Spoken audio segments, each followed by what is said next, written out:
beginning you can start now, sir. It's Okay. already visible, sir.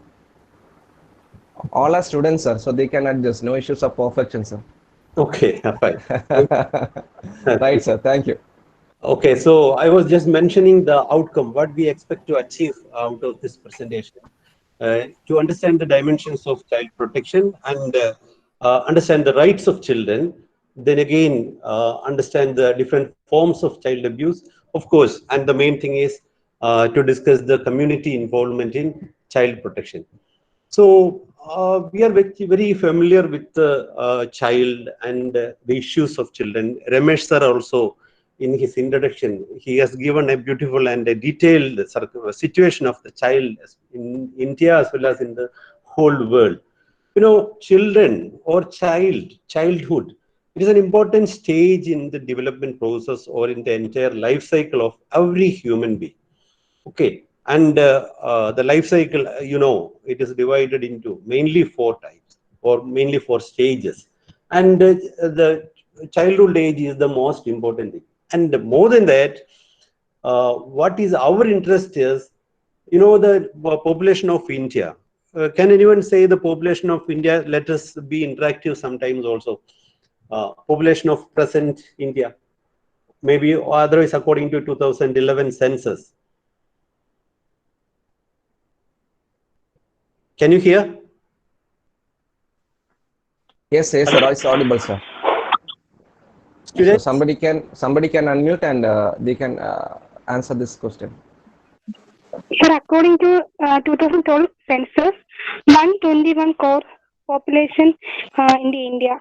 Yeah, exactly. It is in 2011, and the next census will be next year, 2021. So it was 121.6 crores, and the present population may be around 130 crores in India. The population of children, and out of this, approximately 40 percentage, near to 40 percentage of the population are children. Relevant for this particular issue. And when we say child, we need to understand something more. Who is a child?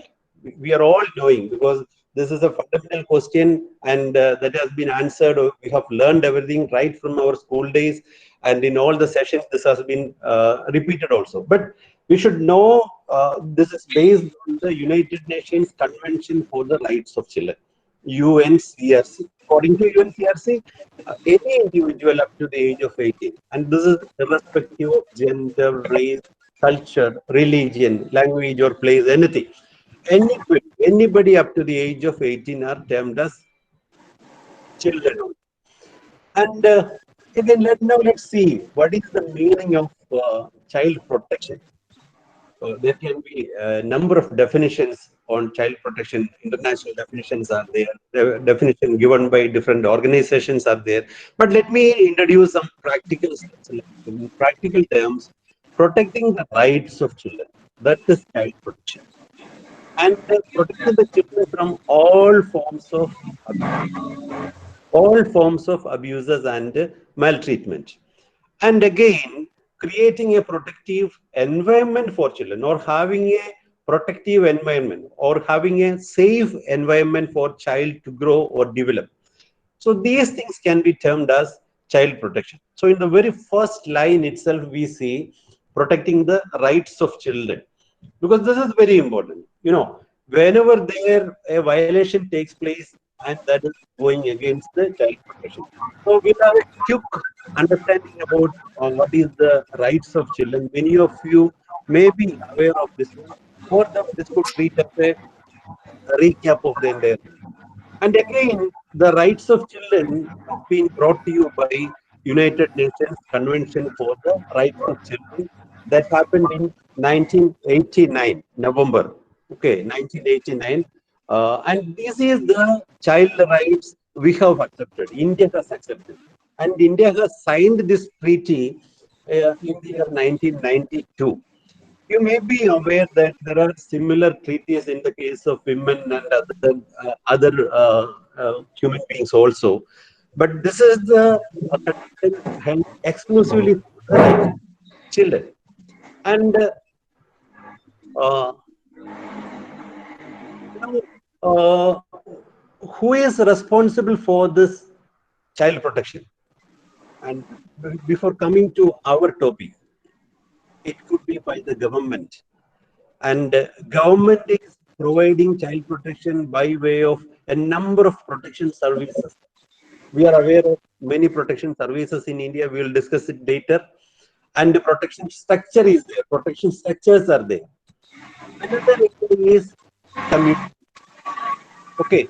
So, and the very basic requirement is, in order to extend the child protection initiatives, or in order to get involved in the child protection activities, are first of all to know the rights of children, know the forms of abuses and its effects, and learn to deal with child abuse. There's some spelling mistake, and some understand also the protective measures.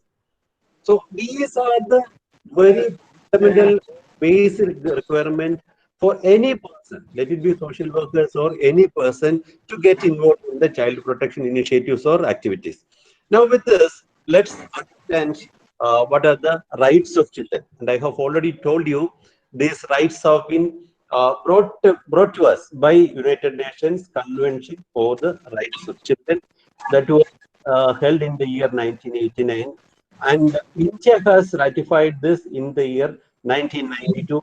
And based on this one, India has brought an important Juvenile Justice Act in the year 2000, the first one. So now let's have a quick understanding about these four basic rights. You know, UNCRC has brought 54 rights. And out of that, 42 rights are really the rights, and from 43 to 54, Article 43 to 54, that deals with how the government should be acting in order to implement the rights of children. So all these 42 articles have been brought under four classification: a right for survival, a right for development, and a right for protection, and a right for participation. So we should know. Now let's look at each of them separately. Child rights, so right to live or right to survive. You know, uh, this right to live starts from what? Can you mute, please? Some 2 years before, a team of students from Switzerland, they came to my department. Okay, so we were casually talking, and I asked them, they are PSW students and their PSW is having 4 years. So I casually just wanted to know what is their. Hello. At what age they go for this degree course?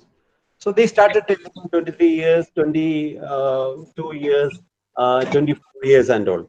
So one sister was there in between, and she said, you know, they are mentioning their age, that is 1 year extra from the date of birth. Then we asked, actually they found their age from the time of conception. They received into their mother. So that is their age. So it was surprising. So any human being, the life of any human being start when the human being is conceived in the mother's womb. So that time onwards, the rights of a child starts. And that's why we have a lot of programs, like we have Anganwadi programs for providing nutrition to the pregnant ladies. Okay, and we have vaccination, many preventive measures, distribution of tablets, and so many things are. All these are because these are the rights of children, and India has signed to these rights.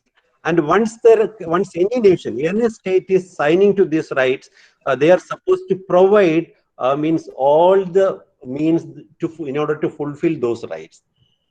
That's why we have an Anganwadi system and all these facilities. So right to live right from the conception, then grow and take birth. Take birth is the right of a child. So that's why we always say the fit sides and girl child, this foeticides, all these are against the rights of child. So the rights extends from prenatal to postnatal care. And of course, the right to live means that includes a standard of living and a live with the parents and to be cared, to get nutritious food and name and nationality. Every child has got the right to have a name and a nationality. We actually, for the people of India, otherwise for the people of Kerala, we never feel these are very important. You know, you must think about a lot of children, a lot of people who are migrant in nature. They are means they are not having a country of origin. They cannot say that they belong to a particular country.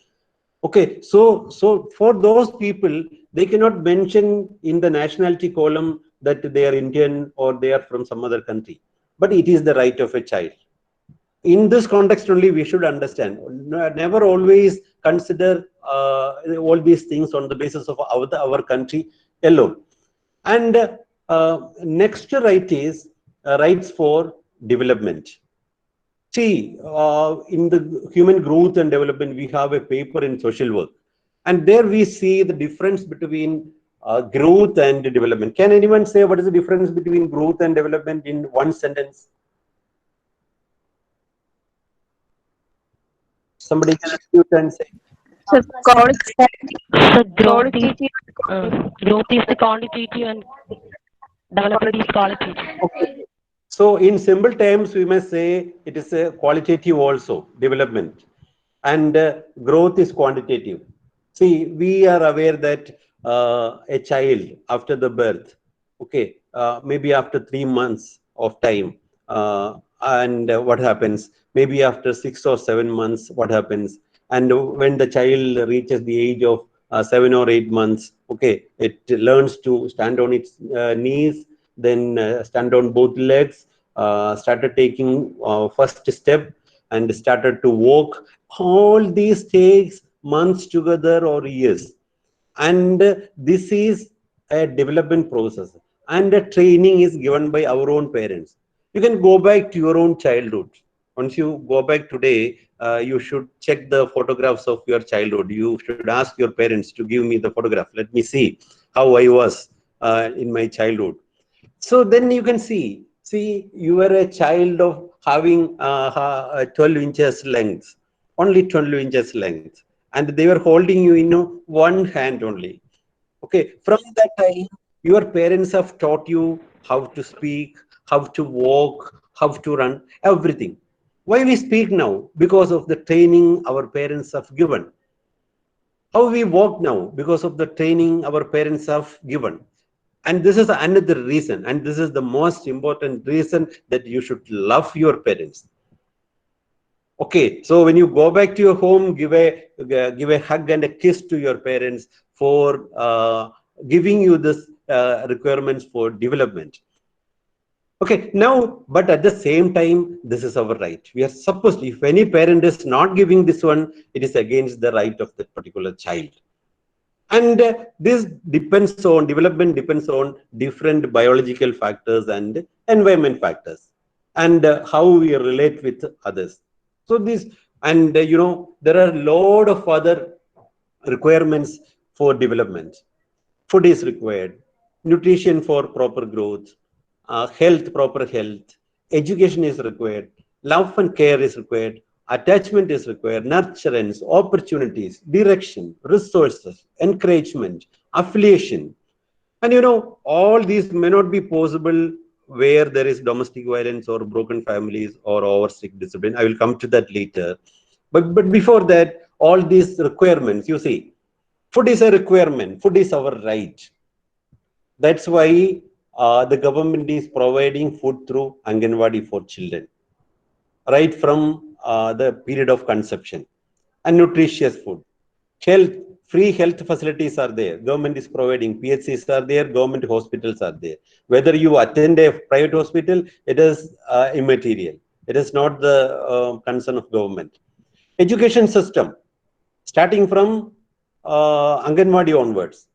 Now, the Anganwadi provides us means education up to 6 years, and further up to 14 years based on the Right to Education Act, RTE Act, up to 14 years.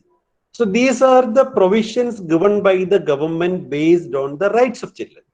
Love and care, this is our right, If you are not loving your children and if the child is able to complain, he can make a complaint and the government can take action against you if you are a parent. Okay, attachment and nurturance, opportunities, everything is rights of a child. And as far as education is concerned, we have number of primary schools. Anganwadi is there initially, number of primary schools are there, then UP schools are there, then high schools are there. All these are part of the right of children for education. That's why government is providing. Never feel that government have a strong love and affection towards the children. That's why they are doing. No. It is their mandatory and it is their responsibility to do. Otherwise, when they go back to the UN and make some presentations on this one, they have to say, we have signed the treaty in 1992, and then onwards we have initiated this many number of Anganwadis in India, this many number of primary schools in India, this many number of high schools in India, and this many number of PHCs. Everything is there. Then only that treaty becomes valid. Once the government is taking up activities or actions based on the treaty. So this is about the development right, and this is most important also. So every child is entitled for everything that is required for the development. And now the third right is, the first right was right to live or right to survive. Second right was right for development. And the third right is right for protection. And this protection is basically from all types of abuses and all types of exploitation, all types of cruelty. It may include special protection during war situation. Suppose some natural calamities comes. Let it be tsunami or earthquake or landslides or floods, whatever the case may be. Children are to be saved first, not anyone else. First, the children has to be saved, then only then women, and then it goes like that. So this is their right, And kidnapping, sale of children, child prostitution, abduction, child labor, harmful drugs, imprisonment. Child has to get protection from all these things. And the protection is normally provided by their family. Initial protection is given by the family. And there are corrections through legal process also. See, one thing I want to remind you here itself, if any family is unable to give protection to child, then the government will take care of the child. It is the responsibility of government. Every country says children are their asset. Children are their asset. And the family, the parents believe that it is God's gift to them. But now, as per the law, actually every child, every individual belongs to the state. It's state's property, it's state's asset. But at the same time, the parents have the responsibility to look after. And if that responsibility is not done not met by the family, then the government can take the child from your family and hand over to some safe organization. Government can do that. I'm also having the charge of director of Childline in Kottayam district. So we are having hundreds of cases. Okay, so this is again another situation.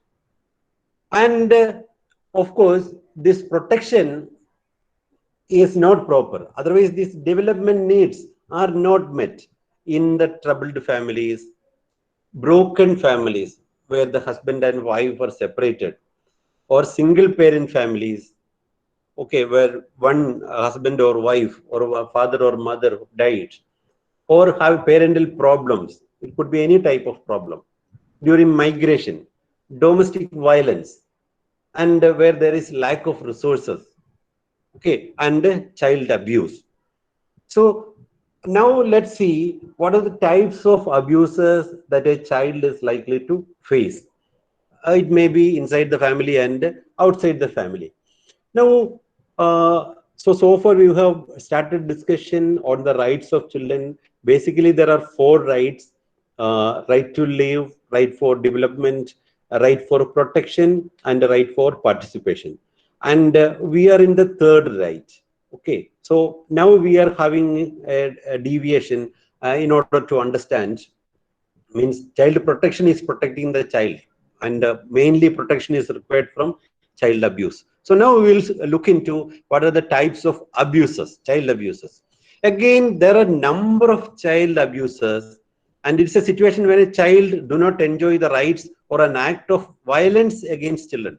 It's an act of violence. Otherwise, it's a situation where the child is not able to enjoy the rights. Could be anything. And again, there are number of abuses. All these have been classified into again 4. There are physical abuse, emotional abuse, sexual abuse, or neglect. Now, let me remind you one thing. When you are participating in this particular seminar, this is very closely related to our own lives, personal life. So please don't remain subjective in this seminar. Please be objective only. This is only for creating awareness. There is every chance that we may go back to our childhood days, or maybe we may remember some of the types of abuses that we have experienced or we have faced. So now this session should strengthen you for addressing such issues, so that no other child in this world or in our country or in our community should be facing or experiencing such situations. Okay, so if at all anything has happened to us, we are not the responsible person. We are not the responsible. It was by somebody else. So, okay, so that thinking should make you strong, and never let you go down. Okay. First of all, physical abuse. There is nobody in the world who may not have undergone any physical abuse, including me. I was the only son in my family, so I got some additional protection, but still there was no relaxation for the punishments. And you can now remember, okay, you must have been that hitting, kicking, slapping, burning, pinching, hair pulling, choking, biting, throwing, whipping. All these are different forms of physical abuses. Can a parent abuse a child? No, a parent cannot abuse a child. Then can a parent punish a child? Yes, a parent can punish a child. Punishments are a part of discipline. Punishments are for corrections. But if it is going beyond certain lines, then, or if it is really creating damage to the child, then it becomes abuse. Okay, so never go back and ask your parents. Some of you may be still below the age of 18 if you are a BSW student. Okay, so you are still a child if you are under 18. So please don't go back to your family and ask your parents that you have abused me like that. Don't say. They must have done it for some disciplinary actions. And you know, every parent does. And the parents do feel that this is part of the culture. This is part of their culture. Every parent feels that children are their own asset, their own property, and they can do anything. Especially in India, where we have a strong family system. In Western countries, if you go now, this type of bonding may not be there, and this type of punishment also may not be there. So, but here we must have experienced so many things. And everybody, we all experience like biting. And there must have been beautiful instruments for that also in your home. I don't want to remind you all those things. Okay, sometimes the parents hold you on your shoulders and they will push you against the wall. That is also physical abuse. Burning. ഈ മലയാളത്തിൽ പറയാറുണ്ട് എന്താണ് ചട്ടം പൊള്ളിച്ച് കുണ്ടിക്കിട്ട് കൊടുക്കുക എന്നൊക്കെ പറയാറുണ്ട് അല്ലേ? ചിലപ്പോൾ കിട്ടിയിട്ടുണ്ടാവും. ആരും ഇപ്പം നോക്കരുത് കേട്ടോ, പ്ലീസ്. അപ്പോൾ ഇതെല്ലാം നമുക്ക് കിട്ടിയിരിക്കുന്ന ഡിസിപ്ലിന്റെ ഭാഗമായിട്ടായിരിക്കും. ഓവർ ആണെങ്കിൽ it is abuse. That is physical abuse. Okay, and as I have already told you, this physical abuse is really related to culture. Okay, where the parents have an attitude that it is their right and they are bound to do. പിന്നെ നമ്മൾ പറയും നമ്മുടെ പിള്ളേർ നമ്മളാണെങ്കിലും അങ്ങനെ ആയിരുന്നപ്പോൾ കയ്യിലിരിപ്പ് ഇങ്ങനെയല്ലേ, എങ്ങനെ തല്ലാതിരിക്കും? That is another thing, because the children behave in that way that the parents cannot help themselves without punishing.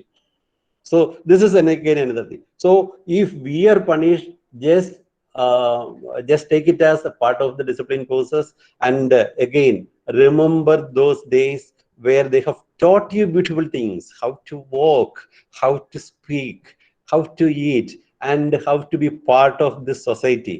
The entire process of socialization, okay, the entire process of development in each age. They have taught us the age appropriate behavior patterns. As part of that only we have been punished. So let us forgive them if at all it has happened. So this is all physical abuse, but no parent or nobody is permitted to have or permitted to cross a boundary and abuse a child or physically, so that the child's health is damaged. Okay, so this is the child abuse phase. The second is emotional abuse. This is also we throughout our life we face, whether we are a child or whether we are elder people. Belittling in front of others, sometimes denigrating, yelling, ridiculing, shaming, calling names. Still many of us may be called by names. Negative comparison. Everybody, your own brother or your own sister, she is scoring 99%. Why can't you? The child in the other house, neighborhood house, they are scoring high marks. They are excellent in all the extracurricular activities. Why not you? So these type of negative comparisons are very frequent in our life. Threatening. Okay, and I will kill you if you don't score next time. I will kill you, otherwise I will get you out of my house. Discrimination on the basis of many things, or rejecting or any other non-physical forms of abuse. You know, sometimes it says, sometimes we may forget the physical abuse. The child may forget the physical abuse.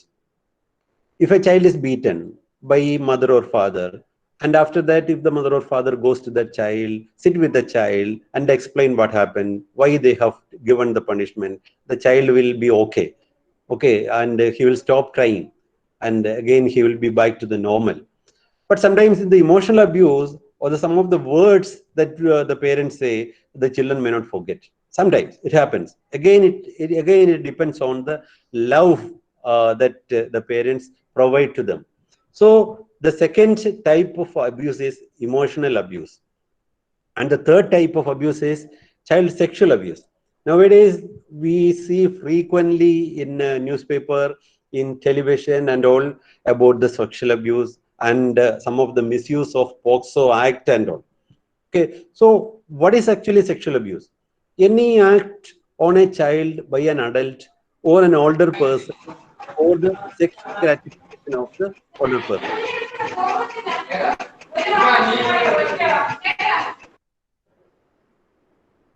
Okay, thank you. So the child may not fully comprehend this particular activity. Okay, so this is child sexual abuse. We'll go some more details. The abuser who is abusing the child could be an older person or a more powerful child. There are many occasions, many incidents where one child is sexually abusing another child. Both are under 18. We had so many instances and so many complaints also on regarding this one. And some people say only girls have been abused. No, that is not correct. Boys are also sexually abused. And another negative notion is that only men abuse us. That is also not correct. There are women also abusing children. And in most of the cases, what we can see, the abuser is known to the child. There are many studies conducted on this. Even Bangalore NIMHANS have conducted a study, and there also they prove that most of the cases the abusers are known to the child. So it could be the family members, it could be parents, it could be own brothers or sisters, it could be uncle, it could be auntie, it could be your neighbor, servants, or school staff, or anybody. Okay, and the prevalence of child sexual abuse, you may be aware of the study conducted by Ministry of Women and Child Development, Delhi. Actually, this is a bit old study, but this is still treated as authentic since there is no other studies conducted after that. This study was conducted in 2007, and the study showed that more than 53% of the children in India are undergoing or undergone some form of sexual abuse. Some form of sexual abuse. Okay, so this is a serious case. That means Naveen Jha, one second. Naveen Jha, please stop presenting. Naveen Jha.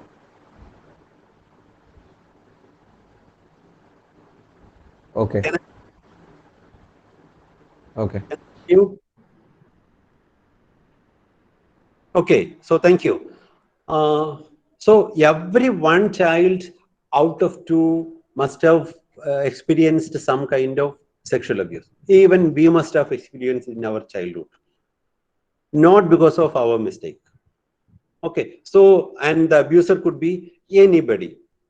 A list is given, and all these people are maybe causes for child abuse.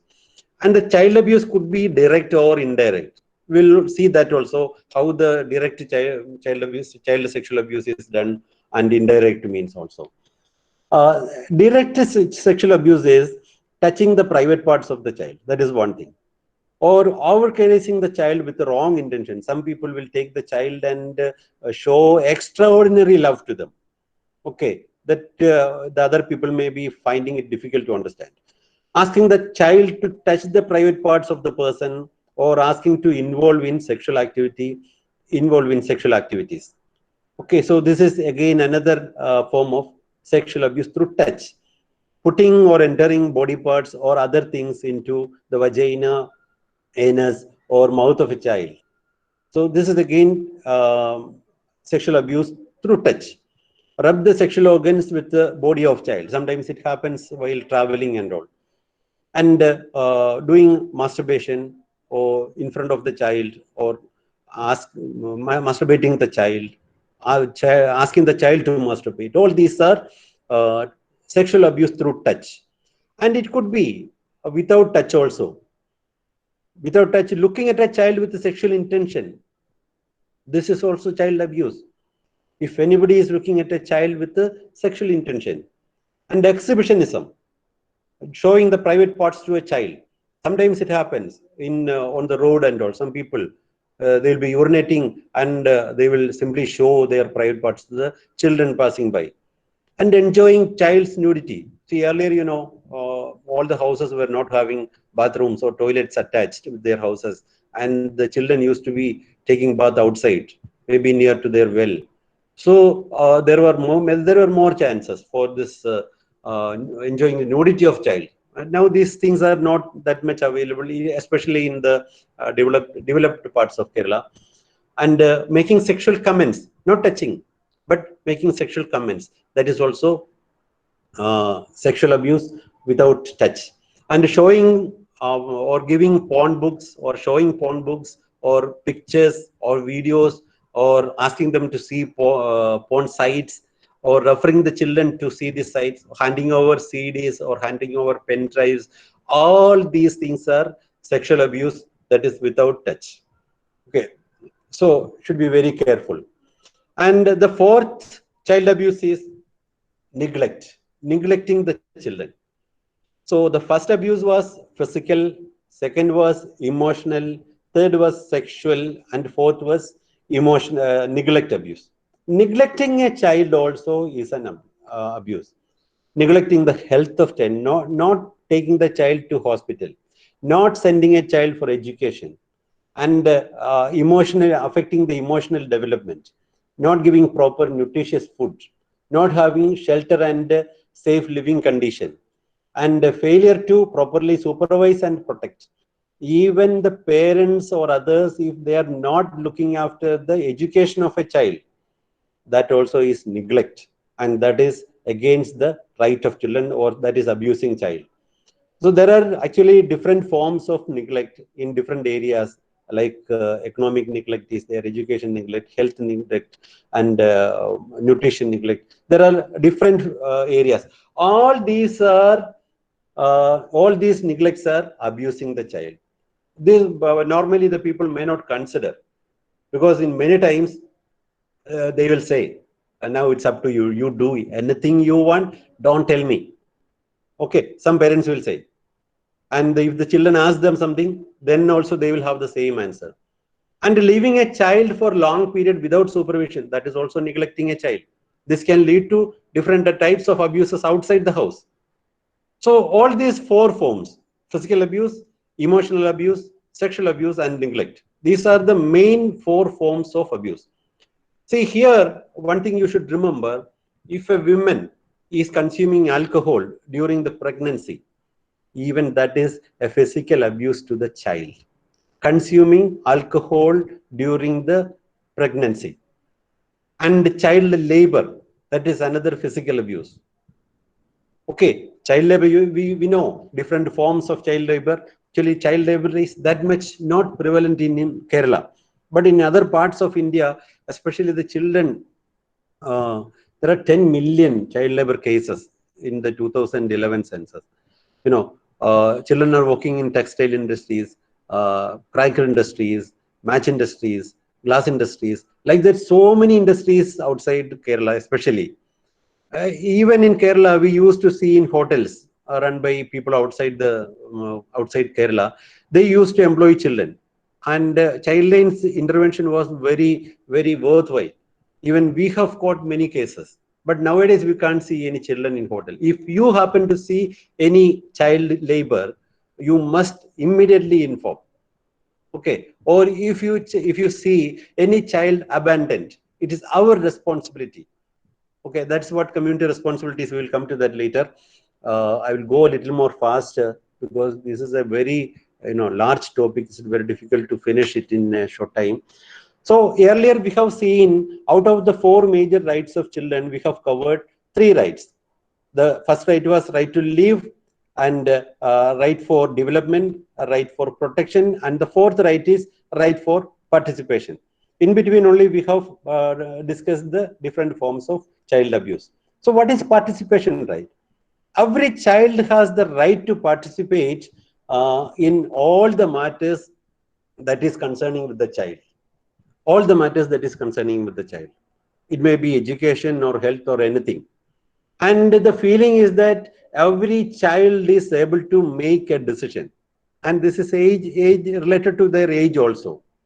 So right to participate in all matters, decision making of children, and the children's right to be heard and to participation.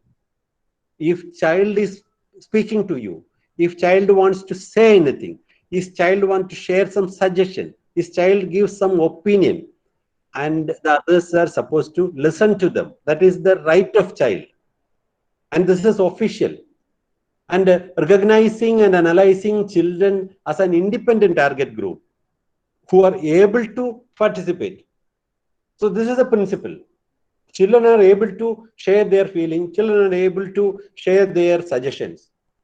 And considering their opinion as part of the conception, realization, and evaluation of measures. Means all the measures concerning the children, and developing measures which strengthen the participation of children. We need to develop certain systems that will enhance the participation of children. That's why in many of the schools, there are children's club. Outside also there are children's clubs, and all these are for enhancing participation. See, government is spending a lot of money for fulfilling all these rights. And especially you can see when we connect it with the development right, the amount of money the government spending in schools, not only for the salary to teachers, they provide a lot of other facilities, playground, arts festival, and all these are for fulfilling the rights of children.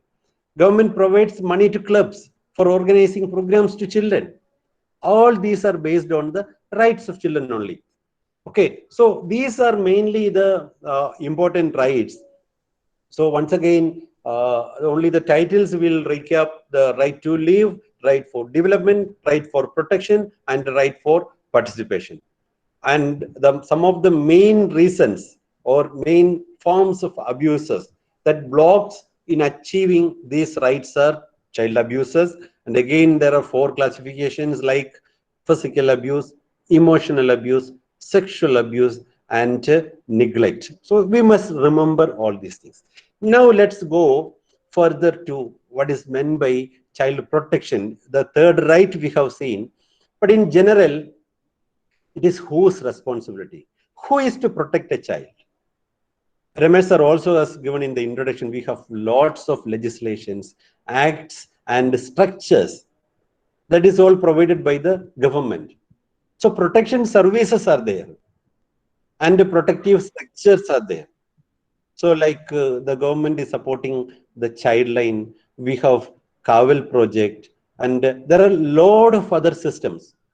Okay, we have observation homes, we have children's home, we have CWC, and all these things are there for child protection.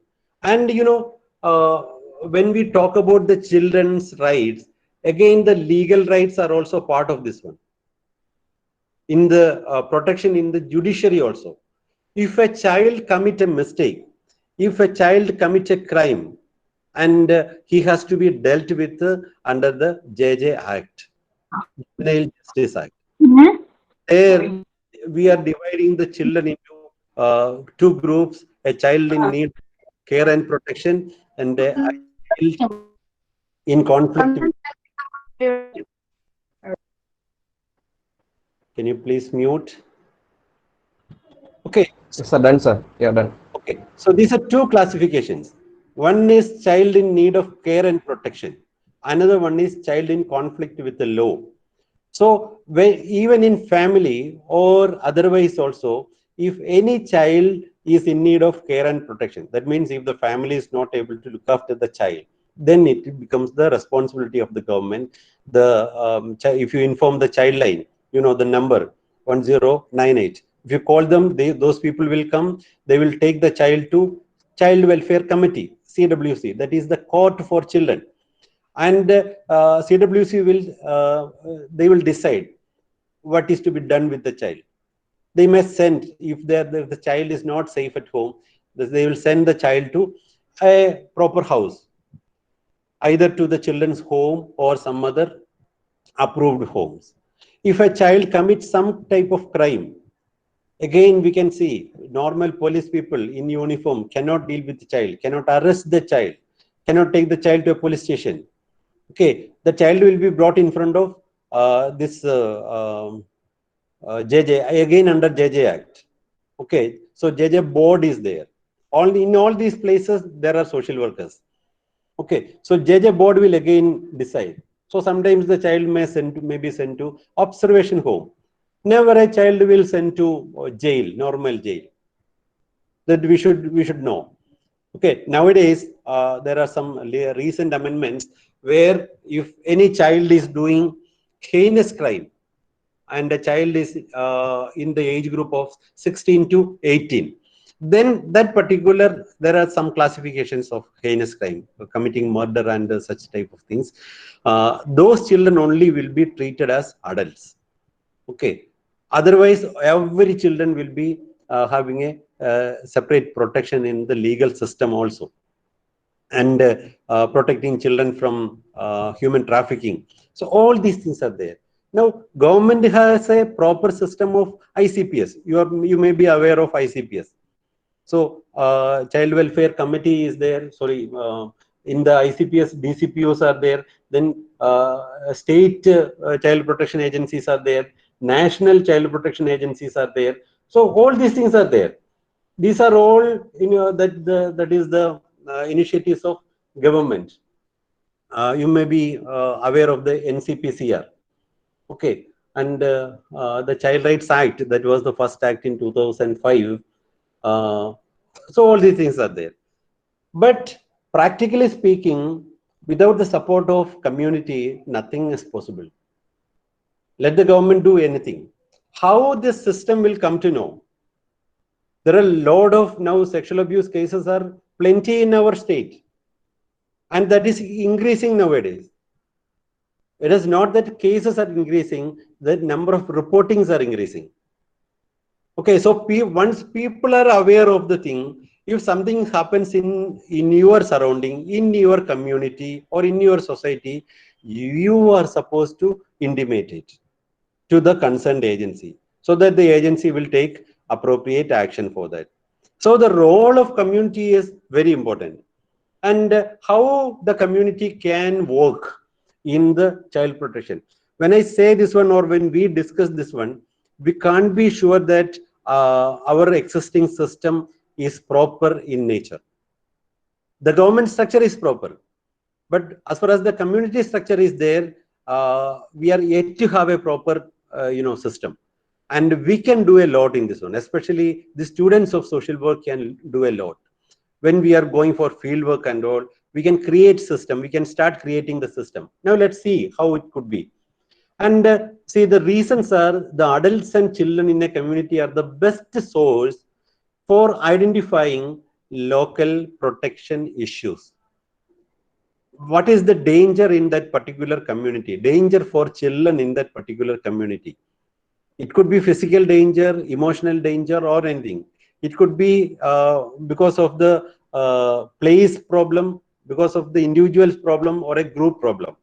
So it is the community, the adult people and the children, they can identify and develop most appropriate solutions. And secondly, the attitude and behavior of communities towards children can also be the reason for child right violation. As we have already said, in India, where a strong family system is there, and there is a strong feeling by the adults that children are their property and they can do anything to the children. That is part of the culture. So if the adult people are in this one, in this attitude, then there is no scope for a safe environment for children. The adult people also should look at children as a separate individual, as a separate entity. And that's why it is told that the name, we always say they are the future of the nation. They are the future of a family. No, those things are correct. Those statements are correct, but we should treat them as today. That's why many people say the name of a child is today, not tomorrow. Don't say that they will become an IAS officer or something else. But what is there today? Are they protected today? And if they are not protected today, they may not become anything in the future. So the child protection has to take place today, and the family and the community as the most important stakeholders in this one. That's what we should understand. So there should be a right attitude by the family and the community towards the children. And an effective child protection system must engage and transform such community perspective, working with the community itself. So if the community has a wrong attitude, I don't say negative attitude, wrong attitude, especially in the case of giving discipline or punishment, if they have some perception which is not appropriate for the rights of the children, then we should be able to correct them. Okay, and a proactive civil society can ensure that the child welfare laws are appropriately enforced. You know, there are certain villages in India, especially some of the tribal hamlets you may be aware of. Just a minute. You may be aware of certain tribal hamlets where everyone knows everyone. All the members in that village will be knowing each other. And if a third person is entering that village, immediately everybody will come to know. And normally in tribal hamlets, others cannot simply enter also. Okay, they will ask you, what for you are here? It is not that if you visit, there is no restriction in visiting the normal places, but in the closed villages, it's really a problem. So similarly, if a community is there who is having fully conscious of the rights of children, and they are effectively working for the protection of children, then they can be a proactive measures. They can ensure the child rights. So this is the thing. And child protection, of course, it includes protecting the children from all types of violence, abuses, neglect, and exploitation. So if a child is exploited, not in your house, in your neighbor's house also, we can make complaints. But don't misuse those things. Okay, they're legal measures. And families, communities, governments, and NGOs together play a vital role in realizing children's rights.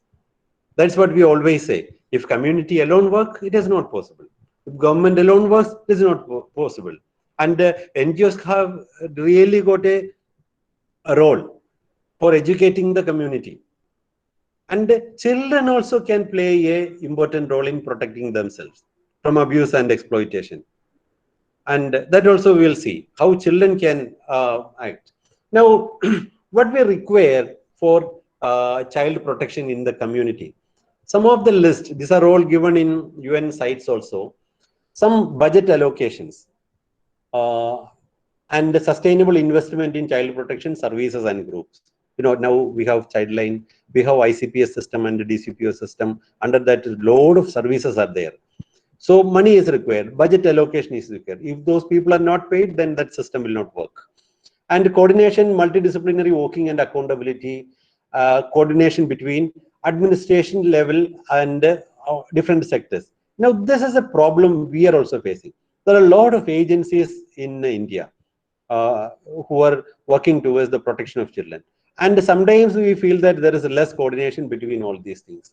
Okay, so that is a point to be addressed. But we have enough systems. Another point is high quality services for children, families, and caregivers. So we have comparatively good services available right from Anganwadi, schools, and health system. Everything is there. But the people have to be more aware of all these things, and they should be utilizing it in a better way. Skilled workforce and human resources for screening, qualification, training, support, and assessment. So that's why we are proud. The social workers are really proud that we are an appropriate person, appropriate task force for addressing the issues of children. If you go to some of the Western countries, especially in UK and all, the social workers got a major role and major responsibility and authority. They can really pick up any child who are not attended to. Even I have personal experience in the sense, one of my family friends earlier, they have to come back from UK just because they could not attend their child. Once they went for shopping, and when they returned, they left their child in the house. They forgot something, so they went back asking the child to be in the house. And when they came back after some time, they found the child was not there in the house. So they searched everywhere. Finally, some friends said, you go to that security agency where the social workers are running. Here we have police people, their social workers are there having their own vehicles and all. Okay, so they went there, they found their child there. And those people said, we will not give you back your child because you are not looking after, you are not giving protection to your child. You just left your child without being attended. They left the child inside the house, but the child went outside alone without being taken care of anybody. Then they said there are two options. Either they will, look after the child up to till the time the child achieved the age of 18. Otherwise, they resign their job and go back to the country. So finally, they had to resign the job from there and came back to India. This is the situation there. Okay, so this much facilities are there. So this much care is given to the child protection facilities. So all these are done by qualified people like social workers. And the promotion of non-violent attitude and values. Even the discipline system, how it can be implemented. Then knowledge and data, that is also required. The statistics and incidents of key protection issues. In here also, actually, I have a lot of data with me, but there is no time for sharing all those things. In the crime standard says in the year 2016, there were more than 1 lakh cases of crime against children. 1,758 murder cases were there only in 2016. Murder cases, children were murdered. So like that, if you see, the cases are plenty, and it is keep on increasing also. And the people should be aware.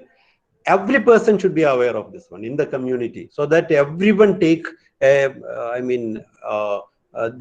are careful in dealing with the children, so that the number never increase because of them. And active involvement of children in protecting themselves from abuse.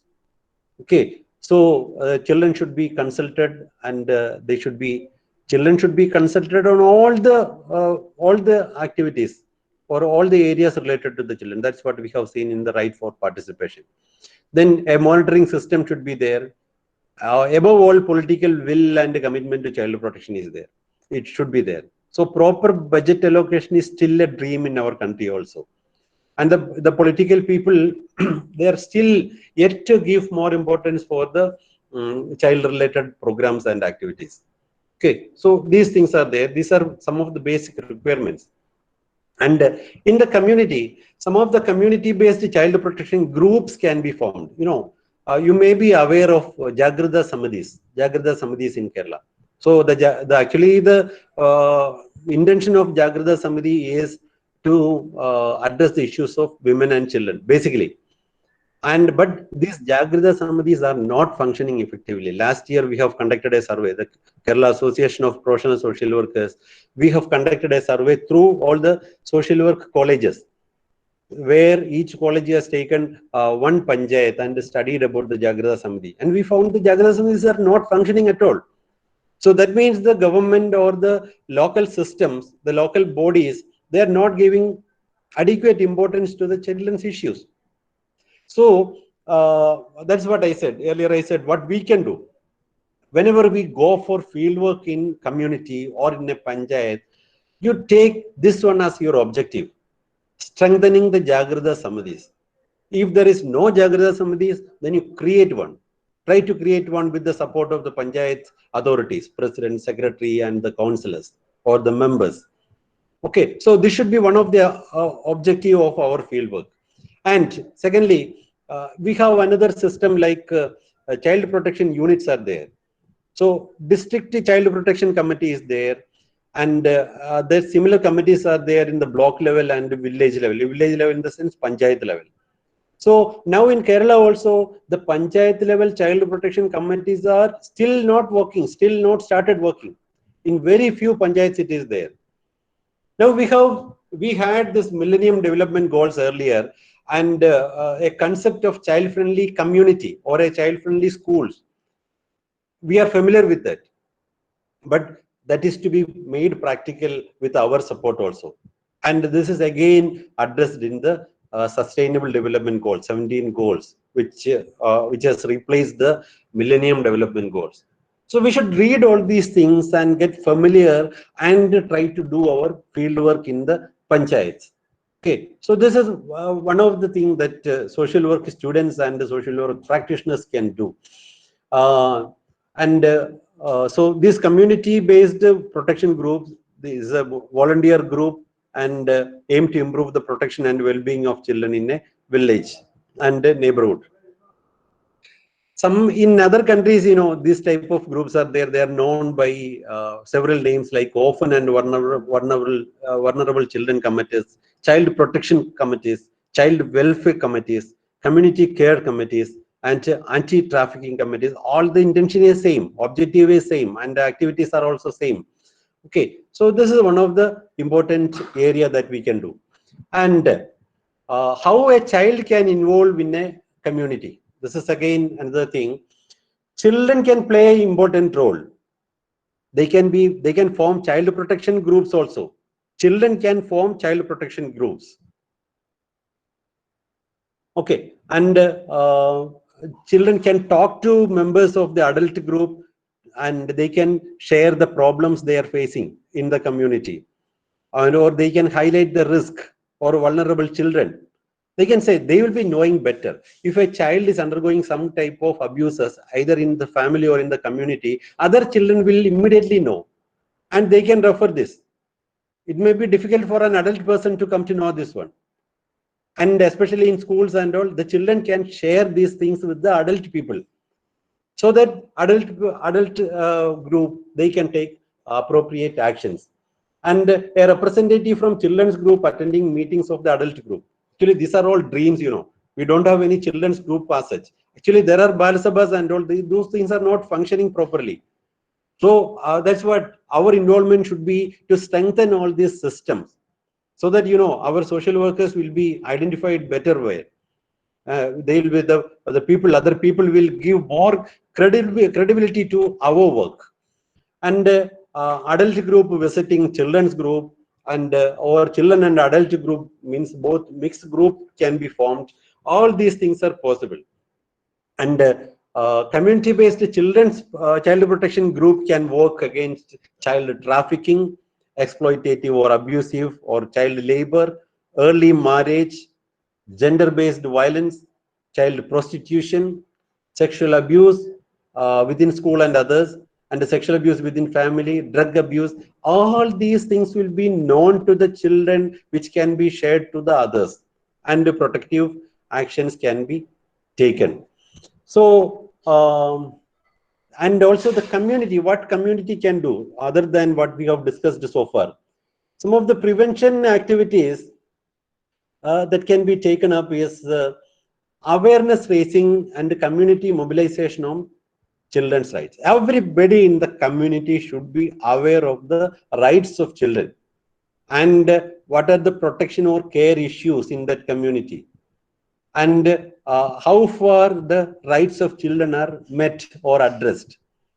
Okay, and of course, increasing children's life skills, providing training and all. Now there are a lot of residential associations and all. You can work with them also. See, I always say, when a person is joining for a BSW or MSW course, it is not that he become a social worker in his practice field. He has to act as a social worker in his house and the community also. Okay, so forming of different groups, forming of residential associations, and initiating activities, all these becomes our responsibility as a social work student. So you are a social work student not only in your house, not only in your college. You are a social work student in your community also, in your house also, wherever you are. We are social workers. So that we'll change our strategy of work. We will change our attitude of towards the practice. So we should be practicing always. We should prove that we are social work students in our community. The people should ask why that student is behaving this way, what consent she has got, or what consent he has got to mobilize the people over there and do this type of activities. Because we are social work students. That's the answer. And you know, that's how we can give more reputation to our profession. So increasing children's life skills, monitoring and acting as watchdogs for child protection, identifying vulnerable children and families, support to caregivers and members of the extended kin network around positive parenting practices, supporting the community in livelihood, social protection and education provision, advocating to local and national government for better service delivery. We learn these all things in the classroom, we write it in the examination, but sometimes fail to practice. But it's our responsibility. Okay, പച്ച മലയാളത്തിൽ പറഞ്ഞാൽ നാട്ടുകാരെ കൊണ്ട് പറയിപ്പിക്കണം. ഞാൻ എപ്പോഴും പറയാറുണ്ട്, നാട്ടുകാരെ കൊണ്ട് പറയിപ്പിക്കണം. നമ്മൾ സോഷ്യൽ വർക്ക് സ്റ്റുഡൻസ് ആണ്. എന്തുകൊണ്ട് നമ്മൾ ഇങ്ങനെ ബിഹേവ് ചെയ്യുന്നു എന്ന് ചോദിച്ചു കഴിഞ്ഞാൽ, because they are studying for social work. So a social work student cannot behave as a normal student. They have to be a changed one. Okay, so now that's what I wanted to say. As social workers, it's our responsibility to ensure the protection of children from physical, psychological, sexual and neglect, all forms of abuse, and ensuring their rights at all places, in the family, in the school and in the community. And as I have mentioned in the beginning, this session is only actually a basic one. We need to know more some of the effects of child abuse, how we can identify an abused child, how to deal with children. Means if an abuse case comes in front of you, or if you happen to see them, how can you act in that situation? Then what are the laws and legislations related to child? What are the protective mechanisms available in our society? And how can we train the children? All these things are important. But for one session, I think this time is sufficient. Now it's already 12:20. What we have. Sir, sir, Oh, they have some queries maybe. So if you are wish that you can address some queries and questions if they have, that will be sure, nice, sure, sir. Because it was a sure. very rich presentation and it was very informative and very knowledgeable. So maybe the people are from PhDs are there, research scholars are there, and MSWs are there. So it will be very helpful that if you give some more time for their queries to address. Sure, sure. I will. I will just wind up this session, input session, and I will address the queries. Okay. Okay, sir. Of course, sir. Okay. So thank you so much. What we have discussed is about the rights of children, mainly four rights: right to live, right for development, right for protection, and right for participation. And the main classification of child abuse, like physical abuse, psychological abuse, sexual abuse, and neglect, and further how as a community can act in the child protection area. Thank you, Ramesh sir and the team, for this wonderful opportunity, and thank you all for your attentive and participation. Now it's open. You can ask any doubts.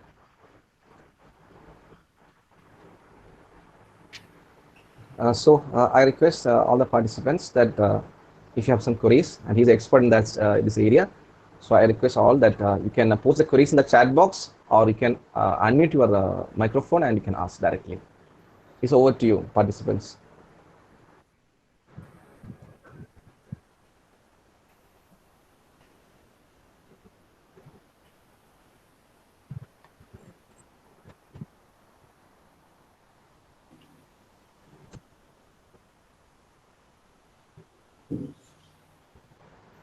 Any queries? If you have, you can directly ask. It's okay.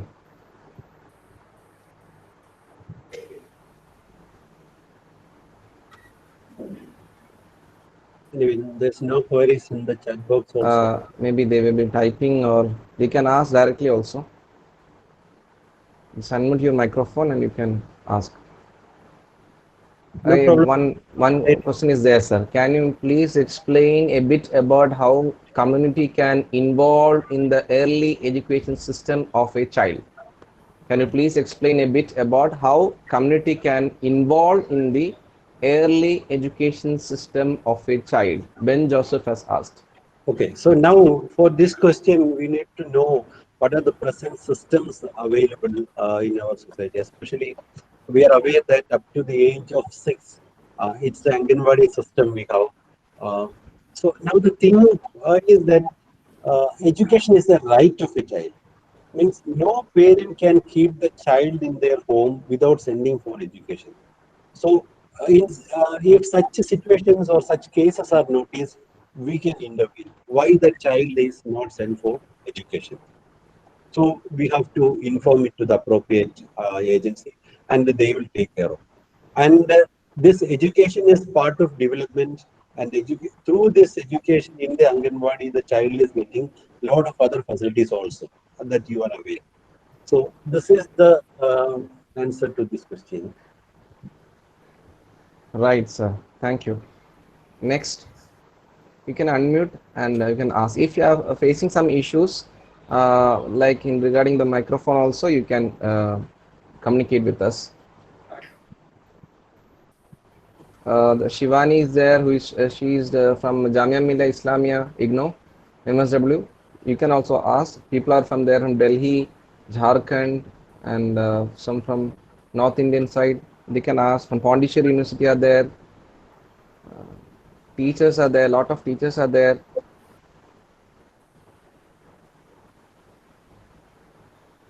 From Madurai, people are there. Sanil Kumar is there from Madurai. So there's another question, sir. So can you please, can you please explain? Can you please explain about Child Welfare Committee, CWC? Okay. See, these child welfare committees are, it can be simply termed as the court for the children. Normally, if any adult person is committing a crime, they'll be taken to the police and they'll be sent to the normal court. But as I have told you, children, they are classified into two groups, mainly two groups. One is children in need of care and protection, and another group is children in conflict with the law.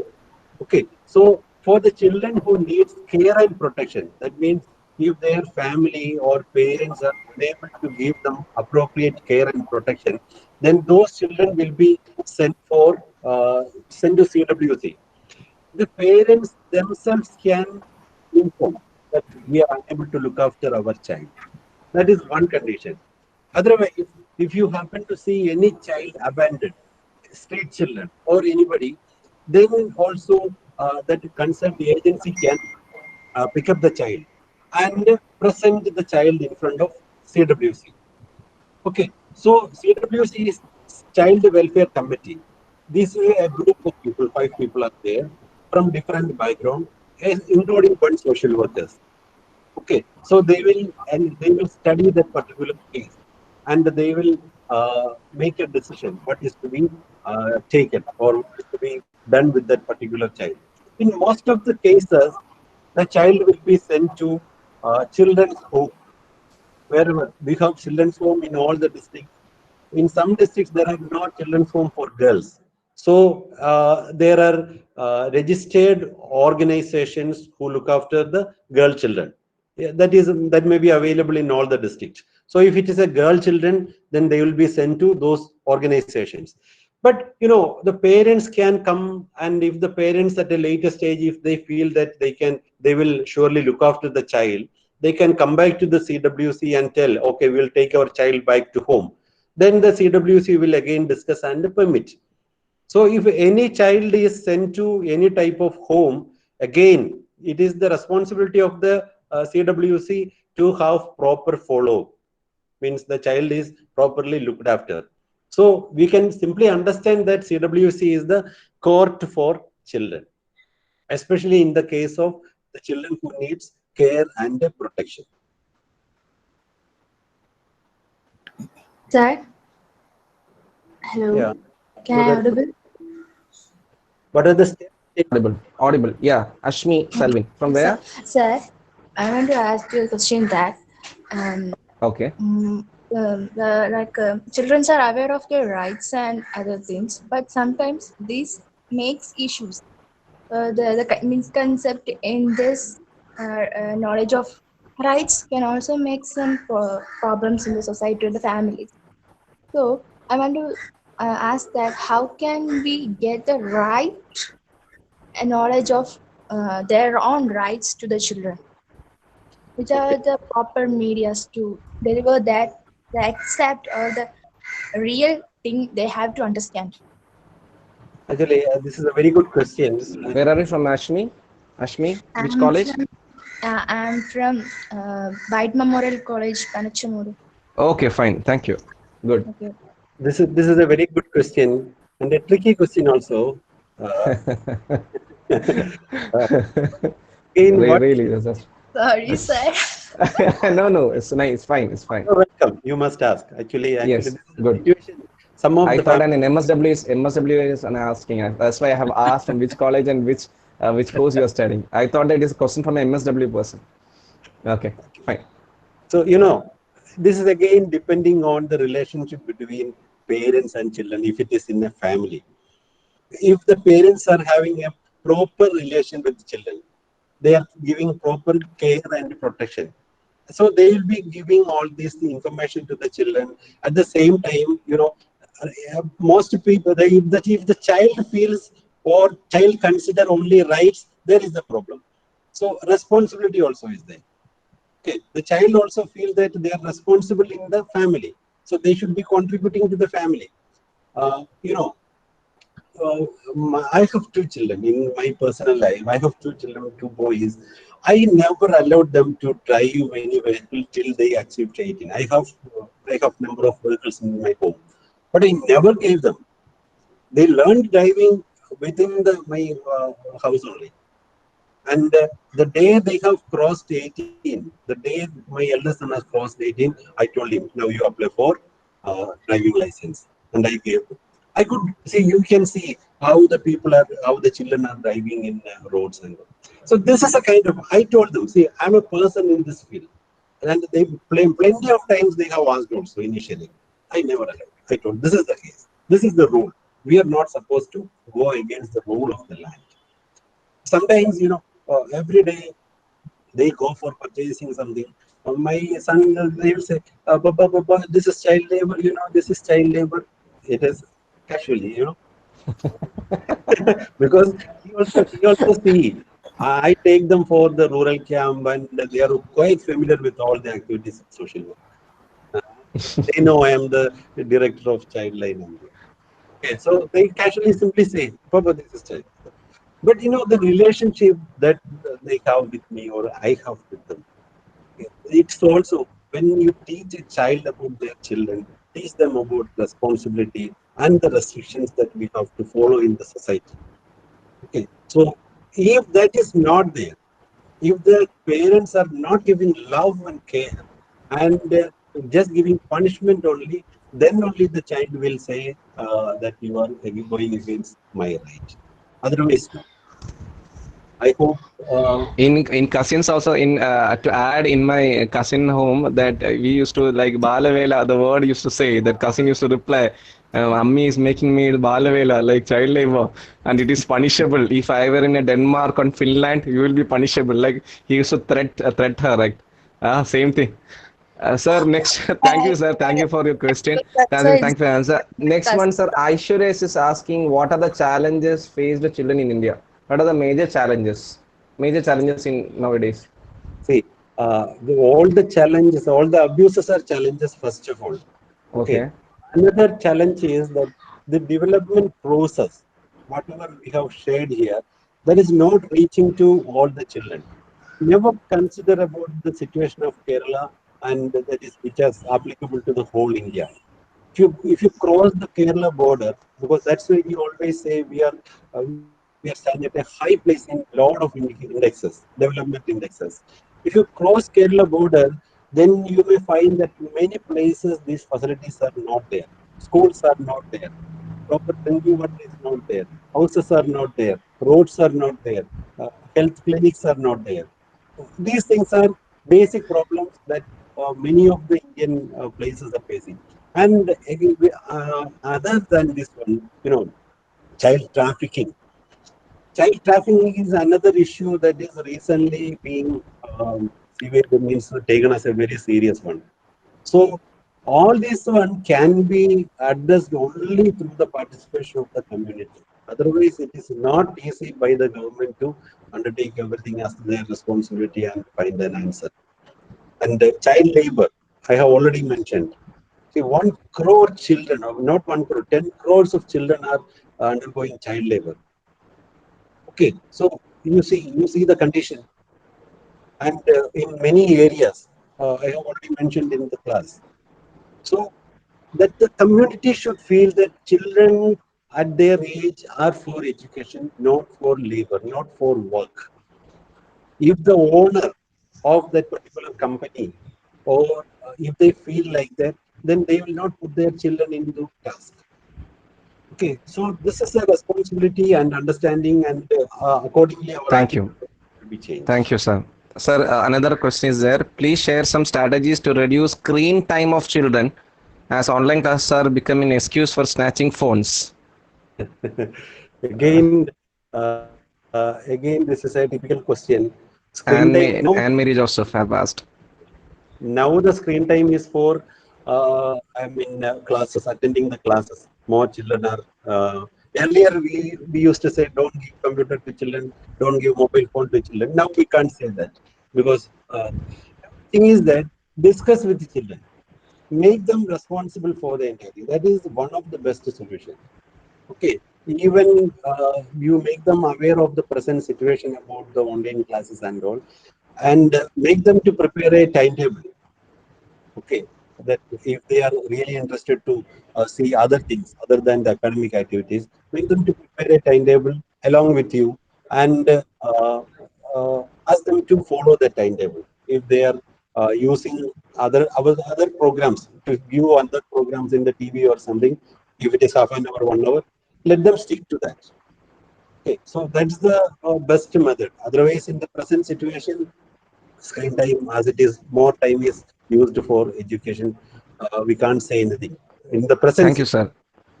And next one is, what are the steps takes India for the development of children based in UNCRC, United Nations, I think I on have, base of that?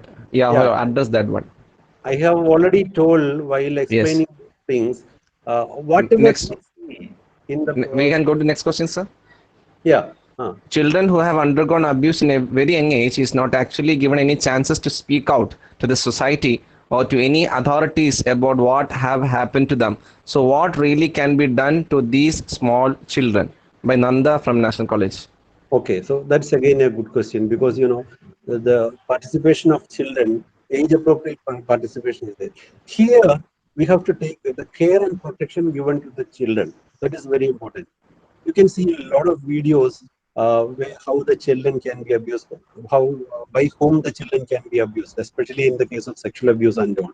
So it is the duty of the parents and others to ensure that their children are safe, even when they are sleeping. Even when they are sleeping, they are safe. Okay, see, wherever a child is there in any house, can you say what is the main sentence we can hear always if a child is there in a family, especially if the child is below the age of 3 or 4? Always we can hear, please take care of the child. കൊച്ചിനെ നോക്കിക്കോണേ, മലയാളത്തിലാണെങ്കിൽ കൊച്ചിനെ നോക്കിക്കോണേ, കൊച്ചിനെ Yes, നോക്കിക്കോണേ. sir. Brother. Times we can hear this one. It may be either by the mother or father, or if mother goes out, she will ensure that the child is taken care by somebody else. Yes. So this is the only situation. If child is given to someone else, we have to ensure that child will be safe in their custody. Okay, so until the time the child starts speaking, and this also is applicable for children who are challenged, mentally challenged and all, who are unable to express. Okay, they are also undergoing more number of abuses. So in all these cases, that's why a proper attitude and a proper, knowledge about the entire system should be there for parents and others also. Now, if the parents themselves, if they abuse, what will happen? We have number of cases like that. I don't want to explain those things here, but Okay, we have another question, sir. Last question is there, so okay, we can move to that one if possible. One last question, sir, Yeah. with your permission. Yes. What are the common signs and symptoms of child abuse and neglect? So how we can suspect that some child is have undergone with the child abuse? So how we have to address it as a social worker, as a Okay. student? By Akira Yunus from Uganda. She is a student of National College, BSW. Okay. Actually, I have shared in the last but one slide Yes. that it's not Yes. the end of the seminar. We need to know more. And Yes, sir. Yes, sir. 1 minute or one sentence answer is not Okay, because sir. Okay, sir. another major area to work. Okay. Okay, okay, sir. So fine, sir. So I invite for the feedback, sir. So actually you are concluded. So I can invite Rinchita from Sri Vidyadhiraja. Ramesh, sir, I can invite feedback for, right? Right. Okay. Okay. So Fine. will, It's already at 12:40, sir. That's why we have to be manage the time properly. So right. we can go for the next section, next Now, area, right?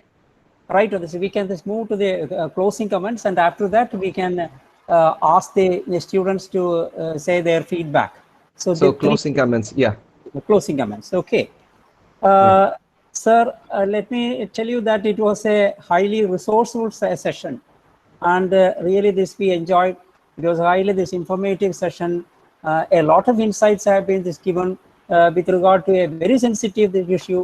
As we all know, this is a matter. This is a social issue which has to be given the highest consideration and preference in in societal development. And this what struck me greatly was the difference you explained between those three terms, that is growth, development, and protection.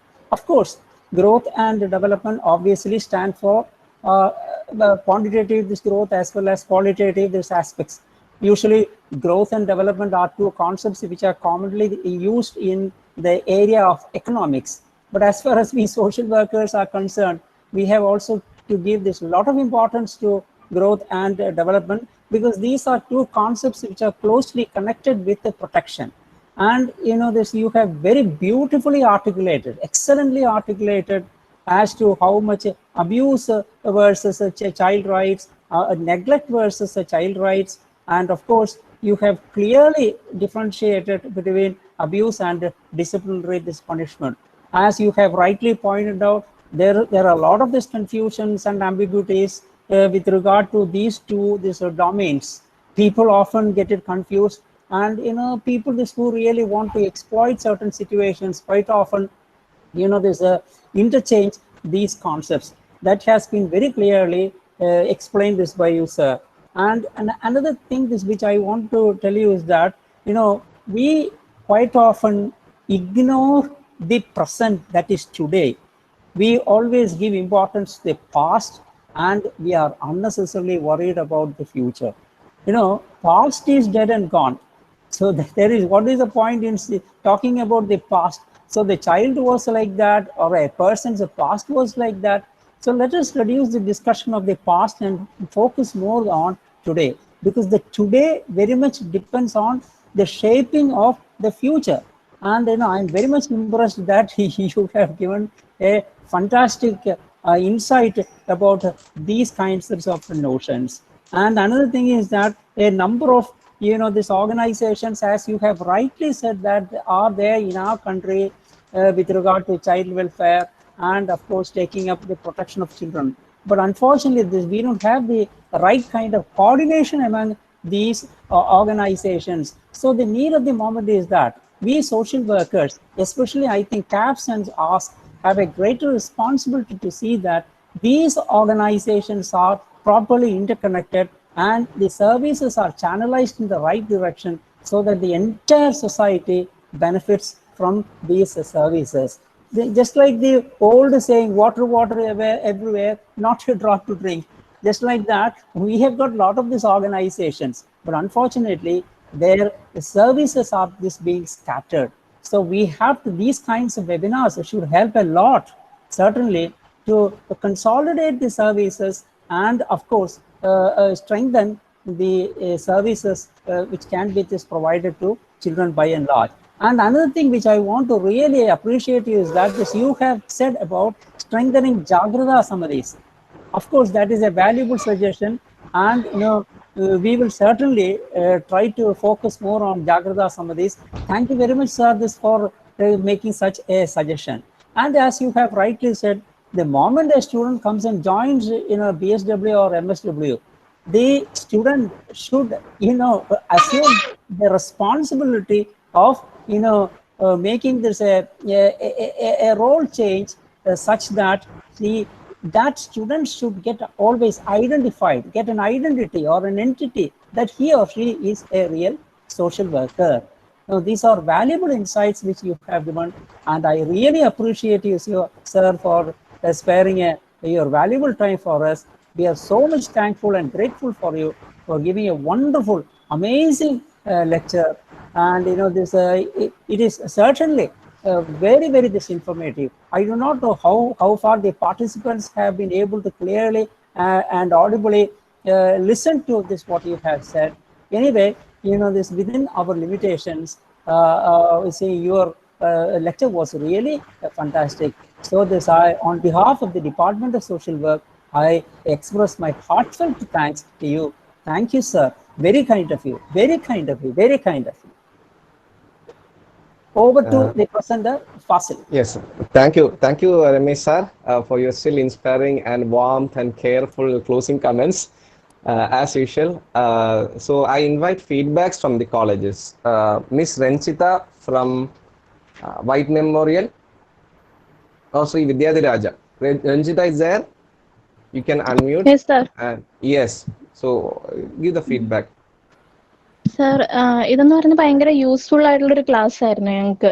Child protection, ഇപ്പൊ child abuse എന്നൊക്കെ പറയുന്നത് നമ്മുടെ സൊസൈറ്റിയിൽ ഒരുപാട് കൂടിക്കൊണ്ടിരിക്കുന്ന ഒരു cases ആണ് ഇതൊക്കെ എന്ന് പറയുന്നത്. അപ്പം ഈ ചൈൽഡ് പ്രൊട്ടക്ഷൻ ഇൻ കമ്മ്യൂണിറ്റി എന്ന് പറയുന്ന ഈ ഒരു സബ്ജക്റ്റിനെ കുറിച്ച് ഞങ്ങൾക്ക് ഏറ്റവും കൂടുതൽ ഭയങ്കര ഇൻഫോർമേറ്റീവ് ആയിട്ടുള്ള ഒരുപാട് കാര്യങ്ങൾ ഞങ്ങൾക്ക് ഇതിനകത്ത് നിന്ന് മനസ്സിലാക്കാൻ പറ്റി.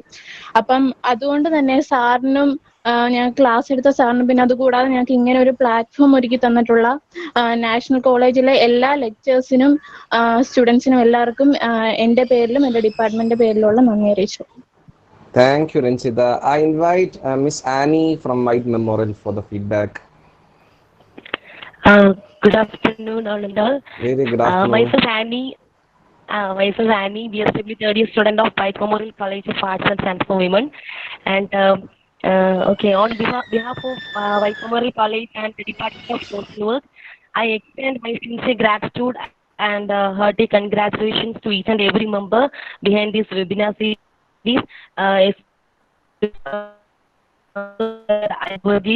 For taking a wonderful class. I think all of you must have cleared what are the child protection. I mean, what's the role in society or in community regarding this issue. And thank you, sir. Thank you so much. Then Ramesh Chandran sir, then coordinator Dr. Mohammed Fasil sir. Thank you all. Thank you so much. Thank you so much. I next invite Miss Akhira Yunus. She's from Uganda, but she's our student also, BSW student, S3. Akhira? She is our proud student, sir. Her presence makes us international, sir. Good Yes. everyone. My name is S3 BSW National College, Ambalatara, Trivandrum. The session was an informative one and so important for social workers from National College. And I believe that in the perspective of social work, we could gain lots of insight in a very sensitive problem of contemporary relevances to become social workers in the near future and to protect children of communities. And we are so much grateful and very thankful to the resource person, Dr. IP. Thank you very much. Okay, thank you so much. Next, I invite. Thank you for the feedbacks. All the very best for your future career also. And next one, I invite Miss Reena, Assistant Professor, to say a vote of thanks. Reena, Miss, over to that. Unmute. Reena, Miss. Good afternoon. Yeah. Very good afternoon. Yes. Honorable guest, Dr. Aib sir, respected HOD, my dear colleagues and participants. On behalf of Department of Social Work, National College, I take this opportunity to propose vote of thanks to those who have directly and indirectly contributed to this webinar, Eudaimonia on Child Protection in Community, organized by our department. We had a highly resourceful session which gave us a good opportunity to get certain valuable insights into the webinar topic. We got to understand different types of abuses, different rights of children. Then we also got to know about how community can get involved in protecting children. At the outset, I thank our resource person, Dr. Aib sir, for sparing his precious time to share his knowledge with us. On this occasion, I would like to thank our VP sir, Tajuddin sir, for encouraging us to organize a webinar and for his presence in this webinar. I thank our beloved HOD for organizing this webinar. It was his idea to organize this webinar, and he had given all moral support and guidance for faculty members. Then I would like to thank Fasil sir, Ashik sir for coordinating and making this webinar a great success. Then student coordinator Alex Sakria George, and last but not the least, all the participants for actively participating in this webinar and making this event a grand success. Thank you. Okay. So